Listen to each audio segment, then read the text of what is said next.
السلام علیکم ورحمۃ اللہ وبرکاتہ۔ امید ہے دوستو تمام حضرات خیر و عافیت سے ہوں گے۔ دوستو سبق شروع کرنے سے پہلے آپ سے ایک درخواست ہے، اگر آپ ہمارے اس چینل پر نئے ہیں تو ہمارے اس چینل کو سبسکرائب کریں، اگر ویڈیو اچھی لگے تو آگے تک شیئر کریں تاکہ اور حضرات بھی ہمارے اس چینل پر اردو سیکھ سکیں۔ دوستو دیکھیں سبق شروع کرتے ہیں۔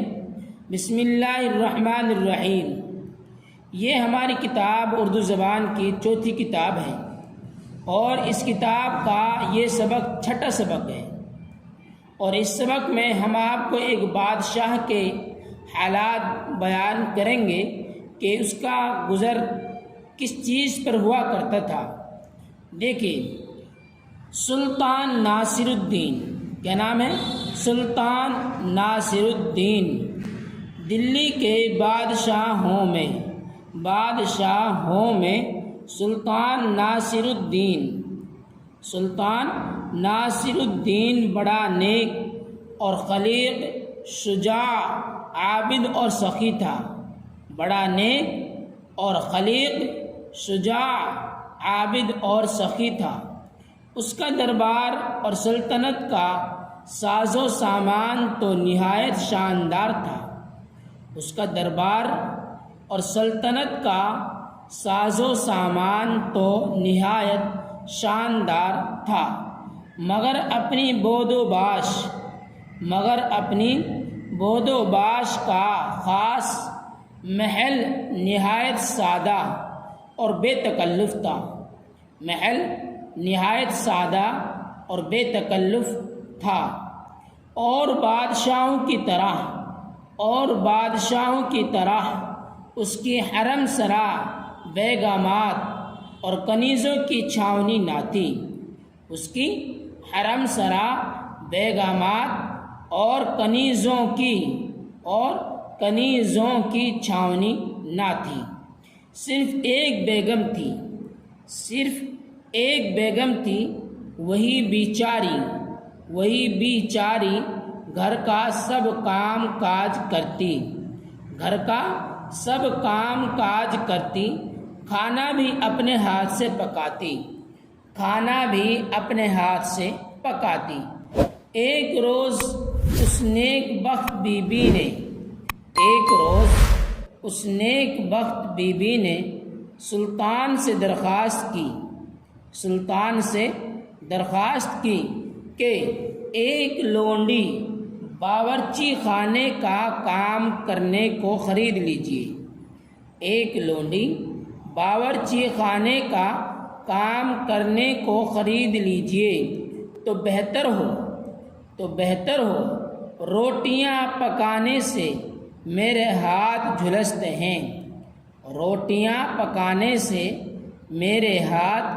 جھلستے ہیں۔ سلطان نے جواب دیا کہ شاہی خزانہ رعایا کا مال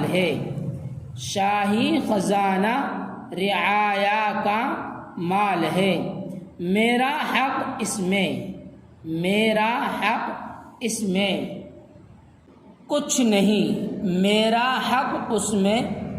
نہیں کہ روپیہ لے کر لونڈی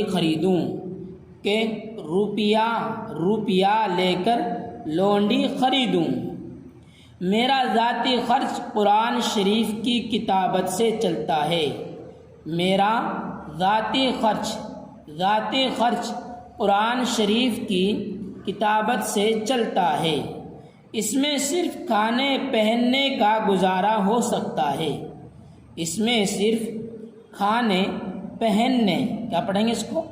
پہننے کا گزارا ہو سکتا ہے۔ اے بیگم، تو صبر کے ساتھ اس مشقت کو برداشت کر، امید ہے کہ خدا آخرت میں اس کا اجر دے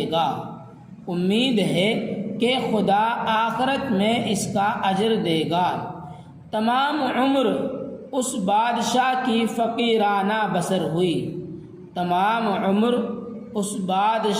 کی فقیرانہ بسر ہوئی، ہمیشہ عبادت الہی اور پرہیزگاری میں مشغول رہا، ہمیشہ عبادت الہی اور پرہیزگاری میں مشغول رہا۔ اپنے مصارف کے واسطے سلطنت کے خزانے سے اس نے کبھی ایک حبہ نہیں لیا، اپنے مصارف کے واسطے سلطنت کے خزانے سے اس نے کبھی ایک حبہ نہیں لیا، صرف قرآن مجید کی کتابت پر اوقات بسر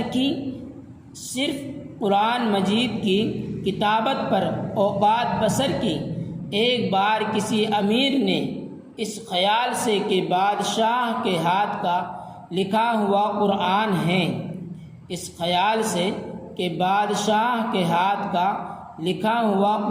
ہے، معمول سے زیادہ دام دیے۔ یہ امر سلطان کو ناگوار خاطر ہوا، اس لیے آئندہ سے خفیہ طور پر ہدیہ کرنے کا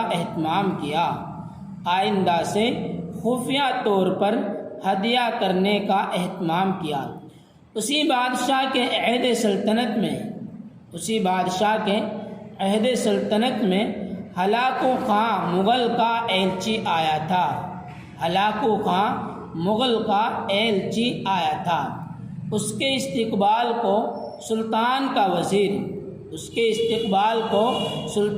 وزیر بلبن بڑی شان و شوکت کے ساتھ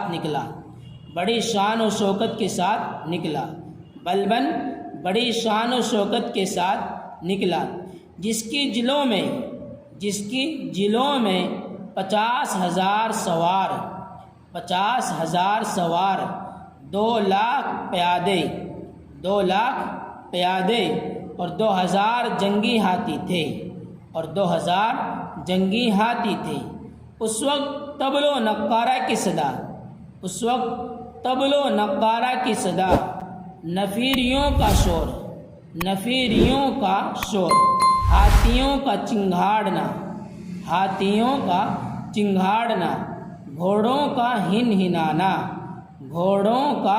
ہنہنانا، ہتھیاروں کا چمکنا، آتش بازی کا چھوڑنا۔ ایسا عجیب ہنگامہ تھا جس نے مغل سفیر کے دل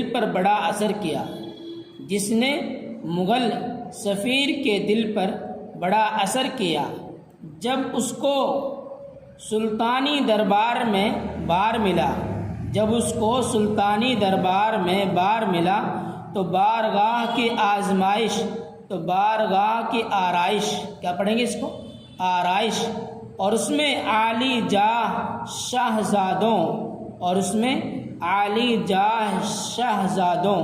شاہزادوں ذی شان امیروں اور ہند کے راجہ مہاراجوں کا ہجوم دیکھ کر اور بھی دنگ رہ گیا۔ ذی شان امیروں اور ہند کے راجہ مہاراجوں کا ہجوم دیکھ کر اور بھی دنگ رہ گیا۔ یاد کرو تلفظ اور معنی، کچھ لفظ ہیں ان کے معنی ہم آپ کو بتلاتے ہیں، دیکھیے کس لفظ کے کیا معنی ہیں۔ نیک نہار شریف، نیک نہار کیا معنی ہے؟ شریف۔ خلیق اچھا اخلاق، خلیق کیا معنی ہے؟ اچھے اخلاق۔ عابد عبادت کرنے والا، سخی سخاوت کرنے والا۔ حرم سرا زنان مکان۔ کنیز باندھی، کنیز کیا معنی ہے؟ باندھی۔ کتابت لکھائی، کتابت کیا معنی ہے؟ لکھائی۔ اجر بدلہ، اجر معنی بدلہ۔ حبہ دانہ، حبہ کیا معنی ہے؟ دانہ۔ ہدیہ تحفہ، کیا معنی ہے ہدیہ کے؟ تحفہ۔ طبل، طبل کیا معنی؟ ڈھول، طبل کیا معنی ہے؟ ڈھول۔ بار آخرت، آخرت کا بوجھ، یہ ایک ساتھ پڑھا جائیں گے۔ بار آخرت، آخرت کا بوجھ۔ مصارف خرچے، مصارف خرچے۔ خفیہ پوشیدہ، خفیہ کیا معنی ہے؟ پوشیدہ۔ جلو ہمراہی ساتھ، ہمراہی ساتھ۔ نفیری، نفیری ایک باجا کا نام، نفیری کیا معنی؟ ایک بادشاہ کا نام.